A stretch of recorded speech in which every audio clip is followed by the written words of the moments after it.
Welcome back to Bikram. एक बार फिर से सभी का स्वागत करते हैं। तो चलिए आज का जो टॉपिक है वो आज हम लोग एक बहुत ही इंपॉर्टेंट जो इंग्लिश के अंदर में है, ग्रामर के अंदर में है, उसका नाम है time and tense. Time and tense, ठीक है। टाइम एंड टेंस ग्रामर का बहुत ही इंपॉर्टेंट टॉपिक है।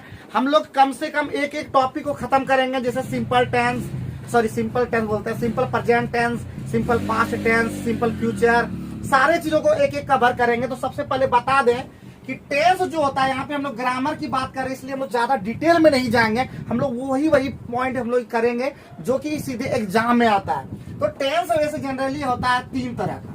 टेंस कितने तरह का होता है? 3 तरह का। पहला का नाम है प्रेजेंट टेंस। क्या जी?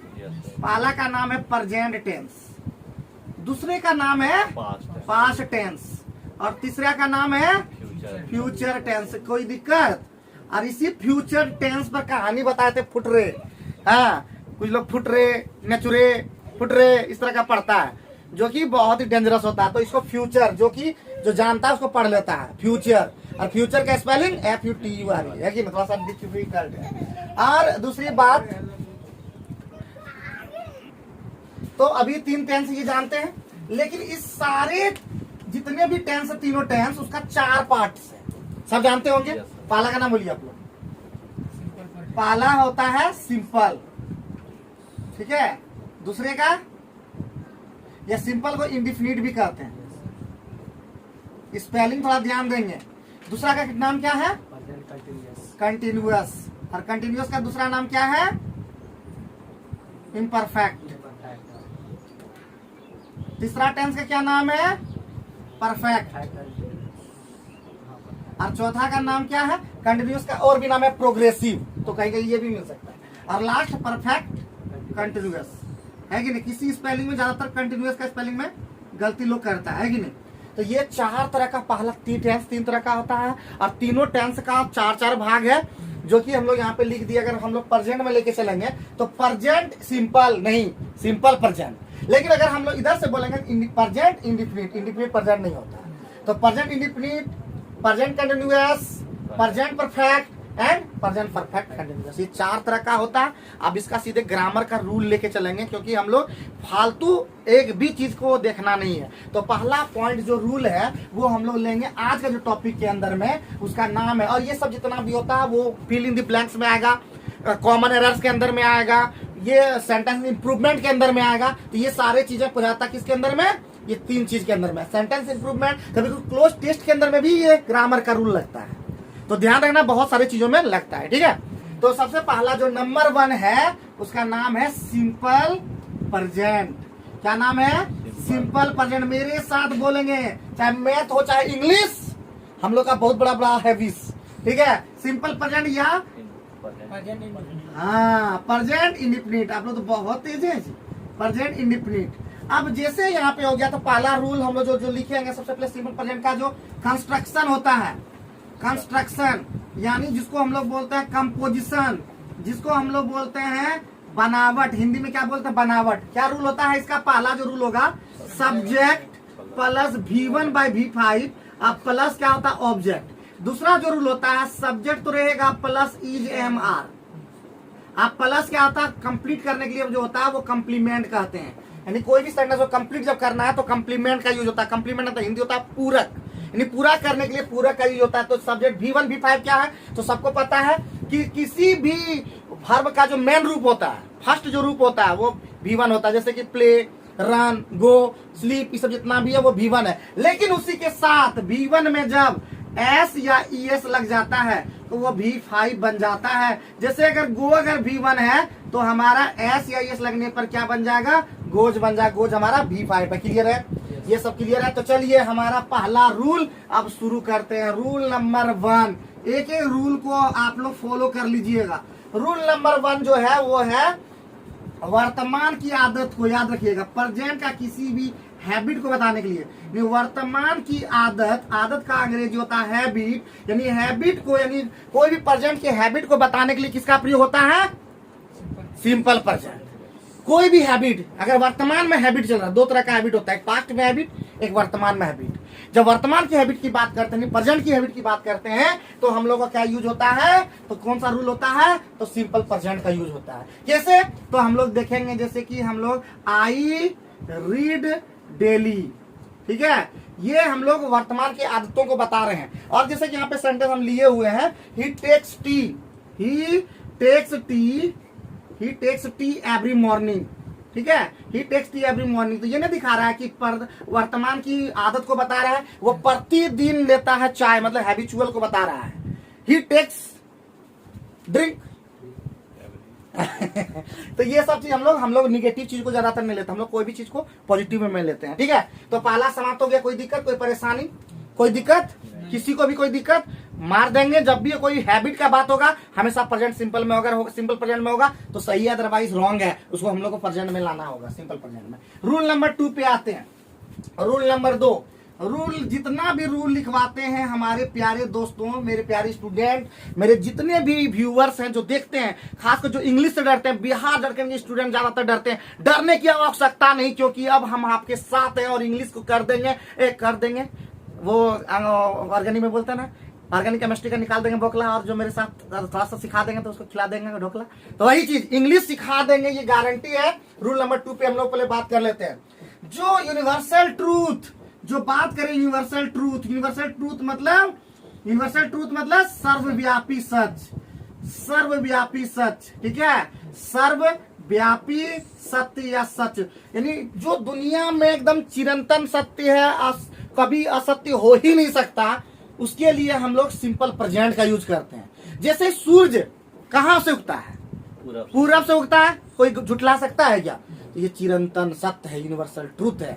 अगर हम बोलेंगे ईमानदारी सबसे अच्छी नीति है, तो ये चिरंतन सत्य है। यहाँ पे कलयुग में बोलता है कि नहीं, सबसे अच्छी नीति नहीं है, ये डिसऑनेस्टी है, ऐसा नहीं है। Honesty is the best policy है, मानो या ना मानो। बट हम लोग यहाँ पे वही, यानी यूनिवर्सल ट्रूथ जो भी होगा, जैसे कि एग्जांपल से हम समझते हैं, द सन, SUN, सन दो तरह का होता है, SON मन बेटा वाला हो जाएगा। The sun sets in the west, ठीक है, डूबता है ना, सूरज किधर डूबता है, पश्चिम में डूबता है, तो the sun sets in the west, ये चिरंतन सत्य है कि सूरज डूबेगा।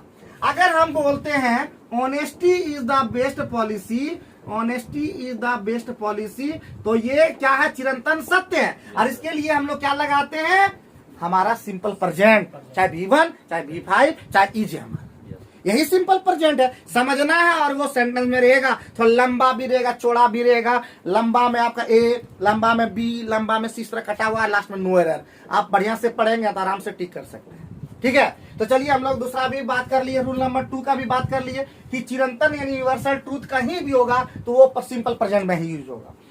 रूल नंबर 3 की बात करते हैं। रूल नंबर 3 जो है बहुत इंपॉर्टेंट है, यानी कोई निकट का भविष्य में होने वाला है, जैसे प्रधानमंत्री अगर आएंगे, मोदी जी आएंगे, अमित शाह आएंगे, ममता बनर्जी आएंगे, इस तरह के जितने भी जो नजदीक वाला भविष्य होगा, बात होगा, तो हम विल सेल का यूज नहीं करेंगे, वहां पे हम लोग V1 और V5 का यूज करेंगे। जैसे अगर पंकज R आएगा तो पंकज कम्स, ठीक है, पंकज कम्स मतलब आएगा, यहाँ पे मीनिंग हो गया, क्योंकि वो टुडे कम्स टुडे, मतलब पंकज आज आएगा, इसका मीनिंग हो गया, मतलब निकट भविष्य, एकदम नजदीक, ठीक है। तो उसके लिए हम लोग यहाँ पे लिख देते हैं वो कि निकट भविष्य, यानी निकट भविष्य का अंग्रेजी क्या होता है, नियर फ्यूचर, क्या यानी नियर का यानी फ्यूचर, क्लोज फ्यूचर जिसको बोलते हैं, क्लोज में से यूज यहाँ पे नहीं होगा, नियर फ्यूचर ही बोल सकते हैं। नियर फ्यूचर में जब कोई भी बात होगा तो उसमें क्या होगा, सिंपल प्रेजेंट, सारा चीज लिखा हुआ रूल आप देख सकते हैं। तो हम यहाँ पे एग्जांपल ले लेते हैं, ही लिव्स फॉर पटना, जैसे यहाँ लिए हुए हैं, लिव्स का स्पेलिंग ये LEAV, दो तरह का, देखो लिव भी अलग अलग होता है, LEAV, अरे होता है LIVE, लिव ना हो गया। He lives for Patna, he lives for Patna, क्या लिखे हुए हैं, he lives for Patna tomorrow. अगर कोई चीज निकट भविष्य, जैसे टुमारो बोल रहे हैं, मतलब कल जाएगा, वह पटना के लिए जाएगा, तो कल पटना के लिए जाएगा, तो ऑटोमेटिक है यहाँ पे क्या होगा, विल लीव नहीं होगा, क्या होगा, लिव्स होगा। निकट फ्यूचर का जितना भी चीज सेंटेंस होता है, बहुत सारे पेपर में भी आप लोग देखते होंगे, तो वहां पे हमेशा देखते हैं प्रेजेंट में, ये कैसे हो गया, हाँ मीनिंग आगे की क्या दे रहा है, बट उसको हम लोग क्या ले रहे हैं, सिंपल प्रेजेंट में लेते हैं। क्लियर है क्या? क्लियर है एकदम? क्लियर है? नहीं क्लियर है तो बता देना है, ठीक है। नेक्स्ट है बाबू, कितना रूल हो जाएगा? Rule number 4। अगर कोई भी लेखक, राइटर है ना, राइटर है, कमेंट्री करता है, ठीक है, कमेंट्री करता है, या रेडियो पर कोई बात बोल रहा है, या टीवी पे कोई बात बोल रहा है, ये सभी चीजें की जो बात बोलता है वो हमेशा सिंपल प्रेजेंट में बोलता है। जैसे सिंपल प्रेजेंट में कैसे बात बोलता है? जैसे Kalidas, Kalidas is the Shakespeare of, ठीक है, Shakespeare of India, Shakespeare of India, ठीक है। ये हमारा जो है कमेंट इस तरह का। तो कालिदास यहाँ पे क्या यूज हुआ है? इज। और भी हम लोग ले लेते हैं, जैसे यहाँ पे और भी ले लेते हैं, Sachin hits, Sachin hits the 2 sixes मान लेते हैं, 2 सिक्सेस, 2 सिक्सेस, 2 सिक्सेस। तो यहाँ पे क्या हो गया? हिट्स, ठीक है, ये क्या हो गया? हिट्स। तो इस तरह का जितना भी हम लोग कमेंट्री में आप लोग सुनते होंगे, अगर नहीं सुनते हैं, जैसे धोनी बोलते हैं या कोई भी और भी चीज खिलाड़ी बोलते हैं, प्लेयर बोलते हैं, तो वहां पे हम लोग सुनते हैं। और आजकल बैट्समैन नाम नहीं रह गया, आजकल बैट्समैन के लिए क्या यूज होता है? बैटर्स, ठीक है। क्योंकि महिला भी आजकल खेलने लगी है ना, तो पहले अब बैट्समैन होना चाहिए।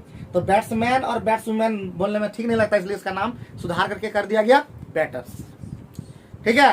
तो इसीलिए यहाँ पे सचिन हिट्स 2 सिक्सेस या 2 ह्यूज सिक्सेस, इस तरह जितना भी सेंटेंस बोलेंगे वो सारे चीजों को हम लोग कमेंट्री में, रेडियो में, टीवी में, राइटर जो बोलता है वो सारे चीजें किसमें बोलता है? प्रेजेंट इंडेफिनिट में, सिंपल प्रेजेंट में। आइए नेक्स्ट नियम, अभी रूल बहुत सारा होगा और एकदम थकना नहीं है, हमेशा शुरू से ही अंत तक हम बताते। अगर एनर्जी नहीं है तो खाया पिया करो। अगर पढ़ाई में आए हो तो एनर्जी ज्यादा लगता है, सबसे ज्यादा एनर्जी लगता है पढ़ाई करने में, सबसे कम एनर्जी लगता है कोई और काम करने में, इंजॉय करने में सबसे कम एनर्जी लगता है। लोग तो जैसे डीजे लगा दो, अभी धका धक धका धक धका धक एकदम डांस करने लगा, कौन एनर्जी आएगा पता नहीं चलता है, एनर्जी का जरूरत ही नहीं पड़ता है। खाना नहीं मेरा, पानी में माथा पे डाल रहा है एकदम, हाँ एकदम धका धक। लेकिन पढ़ने की जैसे बात आएगा वो लगा बाप रे बाप, खेल लगता, थोड़ा पानी पिए लगता है। तो चलो नेक्स्ट जो पॉइंट है वो है आपका खतरनाक पॉइंट। क्या पॉइंट होगा जी? पांचवा पॉइंट। अगर किसी भी सेंटेंस में ऑलवेज लग जाए, कौन सा लग जाए? ऑलवेज। अगर आपका ऑफन लग जाए, ऑफन लग जाए, अगर आपका यूजुअली लग जाए, आपका जनरली लग जाए, जनरली लग जाए, और इसके अलावा डेली लग जाए, ठीक है, डेली लग जाए, इसके अलावा एवरीडे लग जाए, इस तरह का जितना भी लग जाए तो वो सेंटेंस में यूज होगा कौन सा सेंटेंस यूज होगा? सिंपल प्रेजेंट या सिंपल पास्ट। लेकिन हम लोग को वो देखना होगा कि सिंपल पास्ट में करना है या सिंपल प्रेजेंट, लेकिन ज्यादातर जितना भी होगा वो सिंपल प्रेजेंट में होगा। जैसे कि अगर हम बोल दें, ठीक है, अगर बोल दें ही ऑलवेज कम्स हियर, ठीक है, ही ऑलवेज कम्स हियर, जैसे ऑलवेज देखे तो यहाँ पे क्या लग गया? सिंपल प्रेजेंट में लग जाएगा। एक दो यहाँ से जो लिए हैं वही हम लोग ले लेते हैं। जैसे आपका और है, अगर हम यहाँ ले रहे हैं he is going, he is going क्या लिए हुए हैं जी? School. He is going to school every day. तो लग रहा है कि सही लिखा हुआ है, लग रहा है कि नहीं? अच्छा सही लिखा हुआ है, क्या गलती इसमें है? वह प्रतिदिन स्कूल जा रहा है, लेकिन ये सही नहीं है, इसका होना चाहिए ही गोज, क्योंकि ये यहाँ पे एवरीडे लगा हुआ है ना, he goes to school everyday, ठीक है। ये बहुत इंपॉर्टेंट इसलिए है क्योंकि ये पूछते रहता है सर, ये क्या है? सही है। He is going to school everyday नहीं होगा, he is goes to school everyday होगा, ठीक है। ये वास्तव में जो पहले हम लोग संडे ना लिए थे, हैबिट, ये हैबिट है, इस तरह की चीजें हैबिट होता है, प्रतिदिन स्कूल जाता है। तो वहां पे हम लोग क्या करेंगे? सिंपल प्रेजेंट यूज करेंगे, ना कि प्रेजेंट इम्परफेक्ट का यूज करेंगे, ना प्रेजेंट कंटीन्यूअस का यूज करेंगे, ठीक है। एक ही चीज बोले, क्लियर है इस सब सेंटेंस में।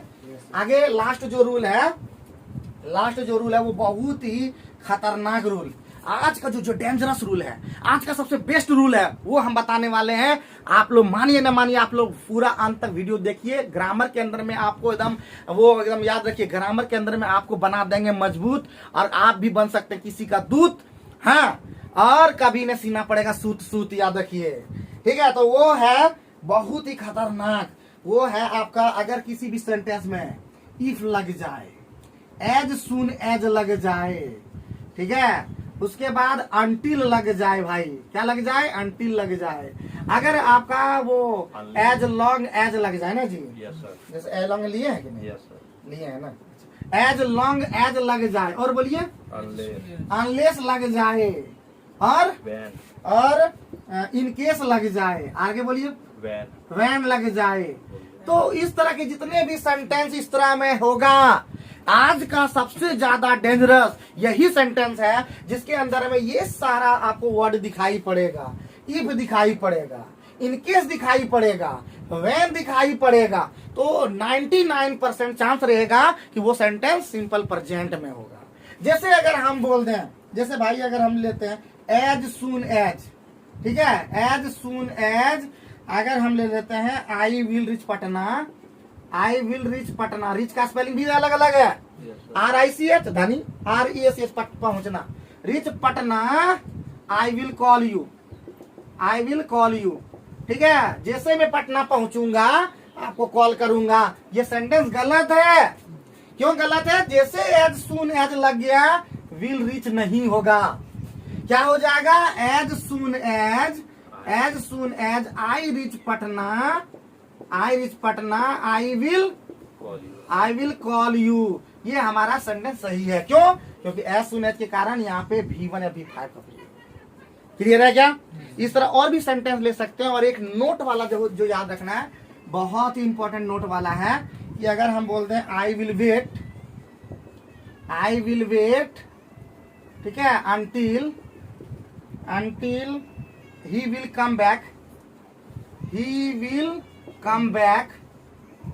बैक, ये भयानक मिस्टेक है। इसका होगा I will wait until he comes back. ये याद रखना है। यहाँ पे V5 का प्रयोग होगा।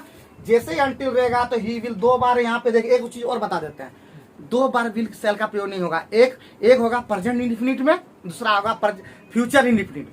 एक सेंटेंस होगा प्रेजेंट इंडेफिनिट में, दूसरा सेंटेंस होगा फ्यूचर इंडेफिनिट। ये याद रखना है और हमेशा काम देगा। तो आज के ग्रामर के सेशन में हम लोग सिंपल प्रेजेंट को लिए। अगले सेशन में हम इसी तरह के जबरदस्त वीडियो के साथ आप लोग का हर इंग्लिश में वैसे भी हम लोग कर ही रहे, antonyms, synonyms, one word substitution, साथ साथ हम ग्रामर भी अब शुरू कर दिए हैं। कहाँ पे दिक्कत लगता है और ग्रामर की क्या चीज आपको परेशान करता मुझे बताएं, हम इंग्लिश को एकदम कर देंगे ऐसे। Thank you.